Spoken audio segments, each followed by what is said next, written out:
Good morning to all. आज हम class 9 का चैप्टर 4 पढ़ने वाले हैं। इसका हम लोग यहाँ पर पार्ट फर्स्ट पढ़ चुके हैं। पार्ट सेकेंड आज हम स्टार्ट करने वाले हैं।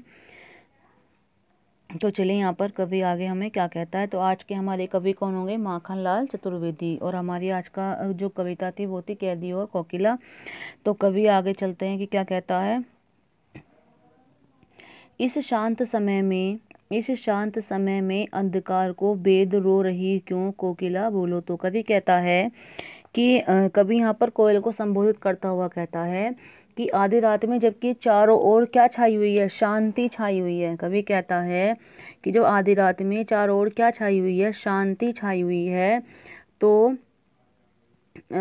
तू बोलती है तो लगता है जैसे कि अंधकार को बेद कर रो रही हो। तो कवि यहाँ पर क्या कहते हैं कि जब चारों ओर क्या छाई हुई है? चारों ओर इस समय शांति छाई हुई है।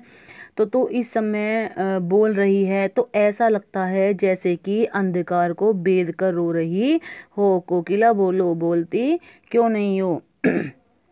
चुपचाप मधुर विद्रोह बीज इस भांति बो रही क्यों हो कोकिला बोलो। तो कवि आगे बताते हुए कहते हैं कि हे कोयल बताओ कि तुम अपने गाने के माध्यम से इतनी मधुरता से शासन के प्रति विद्रोह के बीज क्यों बो रही हो। कवि कहता है कि जो तुम यहाँ पर हुक पड़ी हो, या फिर जो कोयल बोल रही थी, तो कवि ने उसको कहा कि कोयल तुम बताओ कि तुम इस गाने के भांति तुम इतनी मधुरता में शासन के प्रति विद्रोह के बीज क्यों बो रही हो। कोकिला बोलती क्यों नहीं हो। अर्थात तुम शासन के खिलाफ लोगों में विद्रोह की भावना जगाने की सूचना दे रही हो। तो जब कोकिला बोलती है तो कवि को ऐसा लगता है कि वो इसलिए बोल रही है क्योंकि वो विद्रोह के बीज बो रही है, लोगों को जागरूक कर रही है शासन के खिलाफ आवाज उठाने के लिए। कोकिला बोलो बोलती क्यों नहीं हो।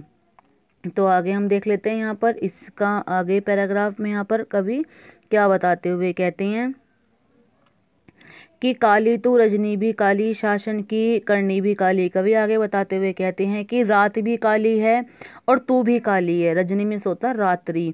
कवि कहते हैं कि तू भी काली है और रात्रि भी काली है, और जो शासन है ब्रिटिश सरकार का जो शासन है उसकी सारी करतूतें भी काली हैं। करनी का अर्थ यहाँ पर होता है करतूतें, कि जो करतूतें हैं उसकी वो सारी क्या हैं?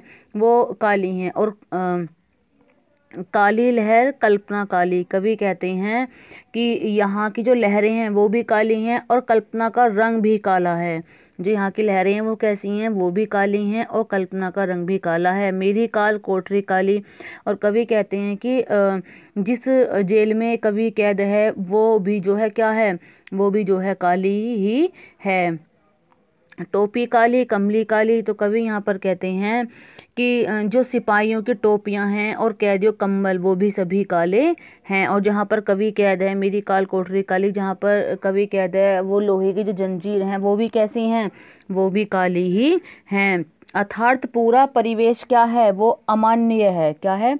पूरा परिवेश ऐसा ही है, बिल्कुल काला काला। कि टोपी काली कमली काली, काली लहर काली कल्पना, और यहाँ के सिपाहियों की जो टोपी हैं वो भी काली हैं, उनका और जो कैदी हैं उनके कंबल भी यहाँ पर काले हैं। सब कुछ काला ही काला है। मेरी लोह श्रृंखला काली। और जहाँ पर कवि कैद है लोहे की जो श्रृंखला हैं जंजीरें हैं वो भी क्या हैं? वो भी बिल्कुल काली ही हैं। पहरे की हुंकुर्ती की ब्याली तिस पर है गाली ए आली। तो कवि कहता है कि ये जो यहाँ पर एक शब्द दिया हुआ है कि यहाँ पर हुंकुर्ती, हुंकुर्ती जो शब्द है, हुंकुर्ती शब्द का अर्थ होता है यहाँ पर हुंकार। क्या होता है? हुंकार। और ब्याली शब्द का अर्थ होता है सापिन। क्या होता है? सापिन। और तिस पर होता है इसके होते हुए भी, इसके होते हुए भी। तो कवि यहाँ पर बताते हुए कहते हैं कि ये जो शासन है यहाँ का उसका जो शासन जो है यहाँ पर कि जो पहरेदार हैं, जो सिपाही वगैरह हैं शासन के ब्रिटिश सरकार के जो यहाँ पर पहरा दे रहे होते हैं, उनकी जो हुंकार है, उनकी हुंकार किस प्रकार की? पहरेदार की जो हुंकार है वो सापिन की तरह जो है लगती है। जिस प्रकार सांप फुंकार मारता है तो उनकी जो हुंकार है वो भी हमें ऐसी दिखाई देती है, ऐसी लगती है। तिस पर है गाली ये आली की हे सखी। ऐसा लगता है कि जैसे कि ये इस पर हमें गाली यहाँ पर दे रहे हैं। तो कवि यहाँ पर इस पैराग्राफ में हमें यही बताते हैं कि किस प्रकार से किस प्रकार से वहाँ पर शासन जो है किया जा रहा है, हमारे ब्रिटिश सरकार जो है वो हमारे स्वतंत्र सेनानियों पर किस प्रकार से अत्याचार कर रहे हैं। तो कवि ने यहाँ पर इस पैराग्राफ में यहाँ पर यही बताया है। तो हम अपना आगे का पैराग्राफ अब स्टार्ट कर लेते हैं। तो कवि यहाँ पर कहता है कि आगे कवि बताते हुए क्या कहते हैं कि इस काले संकट सागर पर मरने की मदबाती कोकिला बोलो। तो कवि कहते हैं कि ऐसे शासन में, जो शासन है ब्रिटिश सरकार का, जहाँ पर सब कुछ इतने क्रूर लोग हैं, निर्दयी हैं और प्राण संकट में भरे हुए हैं। तो यहाँ पर कवि कहता है कि जब कुछ इस काले संकट सागर में, जब इतना संकट छाया हुआ है, इतना संकट छाया हुआ है, यहाँ पर जो शासन के लोग हैं वो बड़े ही क्रूर और निर्दयी लोग हैं। तो मरने की मदमा, तो फिर कोकिला तुम यहाँ पर मरने के लिए क्यों आ गई हो? कोकिला बोलो बोलती क्यों नहीं हो? तो कवि यहाँ को बताता है कि जब इतना गहरा संकट छाया हुआ है तो तुम यहाँ पर ऐसे मरने के लिए क्यों आ गई हो? अर्थात पराधीनता के इस संकट रूपी सागर से मुक्ति की आकांक्षा को लेकर क्या तुम यहाँ पर आई हो? अपने चमकीले गीतों को क्यों कर हो तैराती कोकिला बोलो। तो कवि कहता है कि संकट रूपी सागर में मुक्ति की आकांक्षा रूपी इन चमकीले गीतों को क्यों तैरा रही हो। कवि यहाँ पर क्या कहते हैं कि पराधीनता के इस संकट रूपी सागर में जब क्या छाया हुआ है, जब संकट छाया हुआ है और तुम जो है सागर, संकट छाया हुआ है, तुम सागर में मुक्ति की आकांक्षा रूपी, कि मुक्ति दिलाने की जो आकांक्षा रूपी तुम यहाँ पर गीतों को क्यों तैरा रही हो कोकिला बोलो। तो बोलती क्यों नहीं हो। यहाँ पर फिर कभी आगे क्या बताते हैं कि तुझे मिली हरियाली डाली मुझे नसीब कोठरी काली। कवि कहते हैं कि तुझे रहने के लिए तो क्या नसीब है, तुझे रहने के लिए तो जो है यहाँ पर हरियाली डाली मिली है, और मुझे यहाँ पर क्या नसीब हुआ है, मुझे तो यहाँ पर काली कोठरी ही नसीब हुई है। तेरा नभ भर में संचार, कवि कहता है कि तेरा पूरे आकाश में संचार है, तू अपनी मर्जी से, अपनी इच्छा से कहीं भी आ जा सकती है, कहीं भी उड़ सकती है। लेकिन मेरा 10 फुट का संसार, लेकिन मेरा संसार है वो कितना है, सिर्फ मेरा संसार 10 फुट का ही है। अर्थात 10 फुट यहाँ पर कवि जो जेल है, उसकी 4 दीवारी में जो कैद है, उसको यहाँ पर कवि ने कहा है।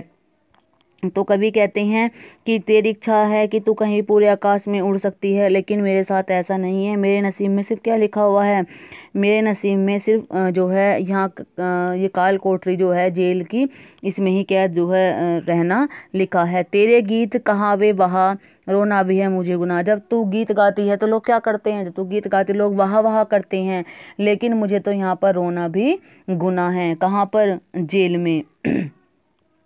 देख विषमता तेरी मेरी बजा रही तिस पर रणभेरी। कवि कहता है कि यहाँ पर जो है तेरी और मेरी जो व्यवस्था को जानते हुए भी, कवि ने यहाँ पर क्या कहा, यदि मेरी व्यवस्था जानते हुए भी तुम मुझे अपनी स्वरूपी रणभेरी सुना सुनाकर मुक्ति के लिए क्या कर रही हो, मुक्ति के संग्राम के लिए प्रेरित कर रही हो, तो तुम्हारी इस हुंकार के बदले तुम ही बताओ कि मैं अब क्या करूं। कवि कहता है कि देख विषमता तेरी मेरी बजा रही तिस पर रणभेरी, कि यहाँ पर जो मेरी ये व्यवस्था है, इसको जानते हुए भी फिर भी तुम क्या बजा रही हो, इस पर रणभेरी बजा रही हो। अर्थात तुम जो है लोगों को जागरूक करने का प्रयास कर रही हो कि हमें शासन के खिलाफ आवाज़ उठानी चाहिए। इस हुंकुर्ती पर अपनी कृति से और कहूँ क्या कर दूं कोकिला बोलो। तो कवि कहता है कि तेरी इस हुंकार पर, कवि क्या कहता है कि तुम्हारी इस हुंकार के बदले तुम ही बताओ कि मैं अपनी रचना के माध्यम से और क्या कर दूं। कवि कोकिला से कहते हैं कि तुम ही बताओ कि तुम्हारी इस हुंकार पर, अपनी कृति में यहाँ पर होता रचना, कि अपनी रचना में मैं और क्या कह दूं, अर्थात और क्या लिखूं कोकिला बोलो बोलती क्यों नहीं हो। मोहन के व्रत पर प्राणों का आसव किसमें भर दूं कोकिला बोलो।